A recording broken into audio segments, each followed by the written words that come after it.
যেখানে চাঁদাবাজি হবে প্রতিহত করবেন। চাঁদাবাজি বিএনপি করলেও প্রতিহত করবেন, জামাত করলেও প্রতিহত করবেন, এনসিপি করলেও করবেন। কইরা ঠ্যাং ভেঙে দিবেন একবারে। চাঁদাবাজ কারো প্রশ্রয় নাই, কারো প্রশ্রয় নাই। এবং এখান থেকে আমাদের ফিরতে হবে।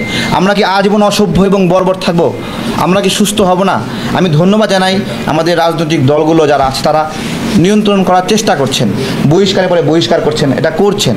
হয়তোবা অনেক কিছু নিয়ন্ত্রণ করতে পারছেন না, কিন্তু এইটুকু সন্তুষ্ট হওয়ার মতো না, সন্তুষ্ট হওয়ার মতো না।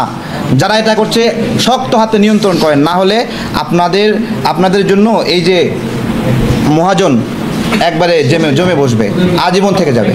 জিএম কাদেরের বাড়িতে হামলা করেছে নৈতিক জায়গা থেকে নাকি লুটপাট করার জন্য, ডাকাতি করার জন্য? বলেন তো, জাস্ট উদ্দেশ্যটা বলেন। যে তার বাড়িতে টাকা আছে, টাকাগুলো নিতে হবে, এছাড়া কোনো উদ্দেশ্য আছে? বলেন এগুলো কি অ্যাকসেপ্টেড? আমরা একটা লড়াই পার করেছি ভাই। আপনি সারাক্ষণ গাছের মাথায় উঠে থাকবেন, গাছের মাথা থেকে নামবেন না কখনো? আপনাকে রেস্ট নিতে হবে না? বাসায় গিয়ে ঘুমাতে হবে না? হ্যাঁ, আন্দোলন এটা তো কোনো কথা না। এই মবের বিরুদ্ধে আমাদের অবস্থান নিতে হবে। ডক্টর ইউনূসকে এই মব শাসন থেকে ফিরে আসতে হবে।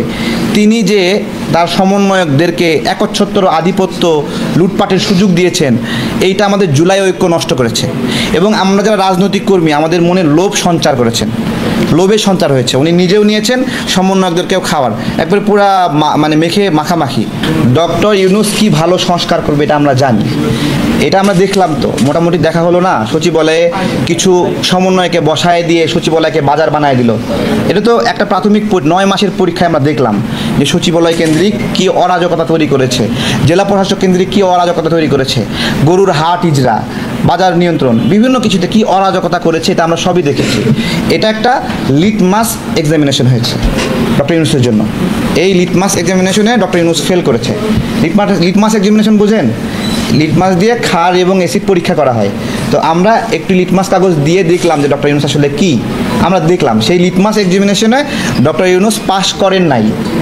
এই যে কতদিন সময় পেয়েছেন উনি? 9 মাস 10 মাস। 3টা ইন্টারিম সরকারের সময় পেয়েছে। এই 3 ইন্টারিম সরকারে 3টা তত্ত্বাবধায়ক সরকার বিগত সময়ে যা যা বাস্তবায়ন করেছে তাই হয়েছে। যখনই তত্ত্বাবধায়ক সরকার এসেছে, দেশের মানুষ শান্তিতে ঘুমাইছে, কিন্তু এখন চলছে মব। আমি আপনাদের কাছে একটা কথা বলি, গণ অভ্যুত্থানের সময় আমরা মারামারি করছি আওয়ামী লীগের সাথে, নাকি যুদ্ধ করছি? গণ অভ্যুত্থানের পরে আজকে 10 মাস পরেও আওয়ামী লীগের একটা কর্মী, তার বাড়িতে গিয়ে এইভাবে মব সৃষ্টি করা, তার টাকা পয়সা ছিনতাই নেওয়ার যে একটা অপচেষ্টা, এইটাকে সভ্যতা এবং বর্বরতা বলে? সভ্যতা বলে না বর্বরতা? এটা বলেন, এটা কি উচিত নাকি? আমাদের কি বলে, গতকালকে ওই যে জাতীয় পার্টির জিএম কাদেরের বাড়িতে হামলা হচ্ছে, মব হচ্ছে। আপনাদের কাছে একটা প্রশ্ন করি, জিএম কাদেরের বাড়িতে হামলা করেছে নৈতিক জায়গা থেকে নাকি লুটপাট করার জন্য, ডাকাতি করার জন্য? বলেন তো, জাস্ট উদ্দেশ্যটা বলেন। যে তার বাড়িতে টাকা আছে, টাকাগুলো নিতে হবে, এছাড়া কোনো উদ্দেশ্য আছে? বলেন, এছাড়া কোনো উদ্দেশ্য নাই। যেখানেই মব হচ্ছে এর পেছনে অর্থনৈতিক কারণ রয়েছে।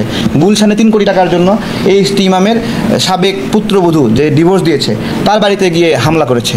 বলেন এগুলো কি অ্যাকসেপ্টেড? আমরা একটা লড়াই পার করেছি ভাই। আপনি সারাক্ষণ গাছের মাথায় উঠে থাকবেন, গাছের মাথা থেকে নামবেন না কখনো? আপনাকে রেস্ট নিতে হবে না? বাসায় গিয়ে ঘুমাতে হবে না? হ্যাঁ, আন্দোলন এটা তো কোনো কথা না। এই মবের বিরুদ্ধে আমাদের অবস্থান নিতে হবে। ডক্টর ইউনূসকে এই মব শাসন থেকে ফিরে আসতে হবে। তিনি যে তার সমন্বয়কদেরকে একচ্ছত্র আধিপত্য লুটপাটের সুযোগ দিয়েছেন, এইটা আমাদের জুলাই ঐক্য নষ্ট করেছে। এবং আমরা যারা রাজনৈতিক কর্মী, আমাদের মনে লোভ সঞ্চার করেছেন, লোভের সঞ্চার হয়েছে। উনি নিজেও নিয়েছেন, সমন্বয়কদেরকেও খাওয়ার একবারে পুরা মেখে মাখামাখি। যেখানে চাঁদাবাজি হবে প্রতিহত করবেন। চাঁদাবাজি বিএনপি করলেও প্রতিহত করবেন, জামাত করলেও প্রতিহত করবেন, এনসিপি করলেও করবেন। কইরা ঠ্যাং ভেঙে দিবেন একবারে। চাঁদাবাজ কারো প্রশ্রয় নাই, কারো প্রশ্রয় নাই। এবং এখান থেকে আমাদের ফিরতে হবে। আমরা কি আজীবন অসভ্য এবং বর্বর থাকবো? আমরা কি সুস্থ হব না? আমি ধন্যবাদ জানাই আমাদের রাজনৈতিক দলগুলো যারা আছে, তারা নিয়ন্ত্রণ করার চেষ্টা করছেন, বহিষ্কারের পরে বহিষ্কার করছেন, এটা করছেন। হয়তোবা অনেক কিছু নিয়ন্ত্রণ করতে পারছেন না, কিন্তু এইটুকু সন্তুষ্ট হওয়ার মতো না, সন্তুষ্ট হওয়ার মতো না। যারা এটা করছে শক্ত হাতে নিয়ন্ত্রণ করেন, না হলে আপনাদের জন্য এই যে মহাজন একবারে জমে বসবে, আজীবন থেকে যাবে। যখন শেখ হাসিনা সরকার এখানে ছিল, তখন কিছু গোয়েন্দা সংস্থার প্রেসক্রিপশনও ছিল এরকম, প্রধান উপদেষ্টা ডক্টর ইউনূসকে প্রধান উপদেষ্টা করা হবে, অমুককে উপদেষ্টা করা হবে। ওই যে আপনারা মাসুদ করিম, এনায়েত করিমের আপনার ষড়যন্ত্রের কথা আপনারা জানেন না? হ্যাঁ, ডক্টর ইউনূস বাই চান্সে সেই ষড়যন্ত্রের অংশ। কোনো গণ অভ্যুত্থানের অংশ না, যে সিস্টেমে একটা পরিবর্তন আসলে টুক করে ঢুকে পড়বেন এইরকম একটা বিষয়। এখানে তার কোনো অবদান নাই, উনি দেখাতে পারবেন না আমাদের দেশের জন্য ওনার একটা চুল ছেঁড়া গেছে, দেখাতে পারবেন না, ঠিক আছে, ওনার কোনো অবদান নাই। জি, আমি আপনাদেরকে স্মরণ করি, আমরা যখন গণ অভ্যুত্থান পরবর্তী ডক্টর ইউনূসের সাথে দেখা করেছিলাম, তখন আমরা ওনাকে জিজ্ঞাসা করেছিলাম যে স্যার নির্বাচন কবে হতে পারে। ওনার একটাই কথা ছিল, একটা নির্বাচনের জন্য গণ অভ্যুত্থান হয়নি, ঠিক আছে, একটা নির্বাচনের জন্য গণ অভ্যুত্থান হয়নি। তাহলে আমরা তো কোনো পুলিশ সুপারকে সরানোর আন্দোলন করি নাই, আমরা তো কোনো জেলা প্রশাসককে সরানোর আন্দোলন করি নাই, করছি নাকি? কোনো বিচারককে সরানোর আন্দোলন করছি? আমরা কাকে সরানোর আন্দোলন করছি? রাষ্ট্রের প্রধানকে, একটা রাজনৈতিক প্রক্রিয়াকে সরানোর আন্দোলন করছি নাকি? রাজনৈতিক প্রক্রিয়াকে সরানো মানে কি? ওই রাজনৈতিক প্রক্রিয়াকে সরানো এবং দেশকে রাজনৈতিক লাইনে ওঠানো, যে রাজনৈতিক লাইনটা বিচ্যুত হয়েছে। শেখ হাসিনার সরকার তত্ত্বাবধায়ক সরকার ব্যবস্থাকে বাতিল করে দিল এবং নির্বাচনের জন্য বিশ্বস্ত যে একটা ব্রিজিং ছিল সেটা আর থাকলো না। আমরা ওইটা ফিরিয়ে আনার জন্য একটা লড়াই করেছি, কিন্তু উনি বলছে একটা নির্বাচনের জন্য তো উনি এখানে দায়িত্বে আসেন নাই, তাই না? আমি আজকে আপনাকে বলি, আপনি একজন গণমাধ্যমে সার্ভিস করছেন, আপনাকে যদি মাত্র 6 ঘন্টার জন্য একটা জেলা প্রশাসক করা হয় আপনার জেলার, আপনি আপনার জেলার দীর্ঘ 10 বছর ধরে যা যা সমস্যা দেখেছেন সেগুলো এক তুড়িতে সমাধান করতেন না 6 ঘন্টার মধ্যে? হ্যাঁ, 5টা আদেশ দিতেন, 4টা ব্যবস্থা নিতেন, 4 জায়গায় দৌড়ে গেতেন, যা যা সময় আছে করতেন, ঠিক আছে। ডক্টর ইউনূস বাংলাদেশকে নিয়ে এরকম কোনো কার্যক্রমই গত 9 মাসে করেন নাই।